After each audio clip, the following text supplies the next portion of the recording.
अस्सलाम वालेकुम dear students. मेरा नाम मोहम्मद कामरान है। हम उस्ताद ऑनलाइन चैनल से लॉ के लेक्चर्स जो हैं वो कंडक्ट कर रहे हैं ताकि स्टूडेंट्स जो हैं वो इजीली अपने कंसेप्ट जो हैं क्लियर करके पेपर पास कर सकें। तो हम एडमिनिस्ट्रेटिव लॉ में जो है सर्विस ट्राइब्यूनल एक्ट 1973 जो है उसको डिस्कस कर रहे हैं।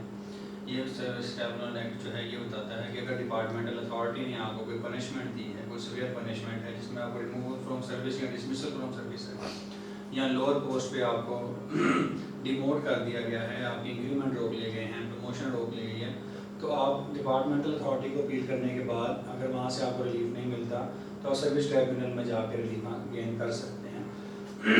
1973 एक्ट के तहत सेक्शन 3 ये बताता है कि ट्राइब्यूनल जो हैं वो बनाए जाएंगे। प्रेसिडेंट जो है वो इसको बनाएगा और जो इसका चेयरमैन होगा वो ऐसे एज ए जज ऑफ हाई कोर्ट बनने के काबिल शख्स होता है।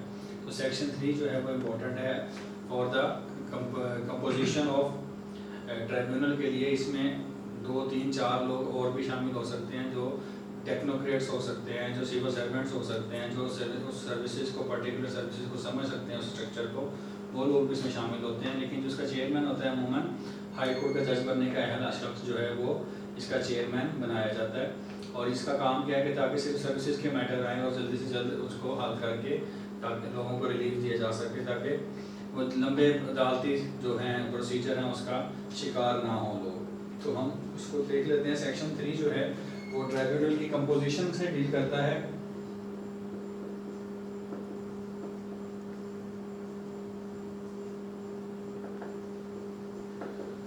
एक चेयरमैन होगा जो हाई कोर्ट का जज बनने का अहल होगा, बाकी मेंबर्स होंगे वो 3, 4 भी हो सकते हैं, 2 भी हो सकते हैं। वो मेंबर्स जो हैं वो 21वें स्केल के सिविल सर्वेंट हो सकते हैं, टेक्नोक्रेट हो सकते हैं जिन लोगों ने अपनी फील्ड में 20 साल से ज़्यादा सर्विसेज दे रखी हों। टेक्नोक्रेट्स जो हैं वो भी इसके अंदर शामिल हो सकते हैं। अमूमन सिविल सर्विसेज से जो लोग हैं वो इसका हिस्सा बनाए जाते हैं ताकि वो सिविल सर्विस स्ट्रक्चर को बेहतर तरीके से समझते हैं, उनके रूल्स को अच्छे तरीके से जानते हैं, इसलिए उनको शामिल किया जाता है। और यहाँ पे जो अपील है उस वो यहाँ पे की जाती है। Appeal against the order of the authority. जिस भी सिविल सर्वेंट जो है किसी भी अथॉरिटी के अंदर काम कर रहा है, वहाँ पे उसके खिलाफ कोई भी फैसला आता है और फाइनल डिसीजन हो जाता है, उसके खिलाफ जो अपील है वो यहाँ पे सर्विस ट्राइब्यूनल में की जाती है। तो सेक्शन 4 जो है वो राइट ऑफ अपील देता है।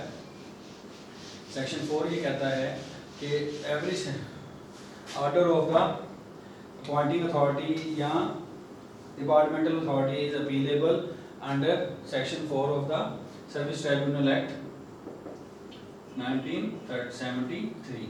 तो अपील की जाएगी, लेकिन इसमें एक चीज का ख्याल रखना है कि फाइनल ऑर्डर है ऑफ अथॉरिटी, उनका फाइनल ऑर्डर होगा। और वहां पे अगर राइट टू अपील अवेलेबल है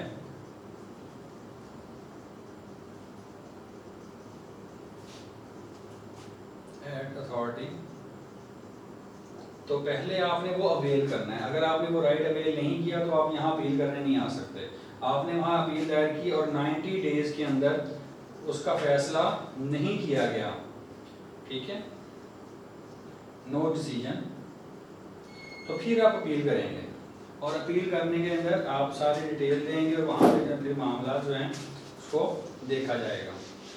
तो अपील करने के लिए ज़रूरी है कि आप पहले अपने डिपार्टमेंटल अपील का जो ऑप्शन है उसको अवेल कर कराएं। तमाम अवेलेबल रेमेडीज़ आपने अवेल कर ली हों और वहाँ से आपको रिलीफ नहीं मिला, फिर आप यहाँ आ सकते हैं।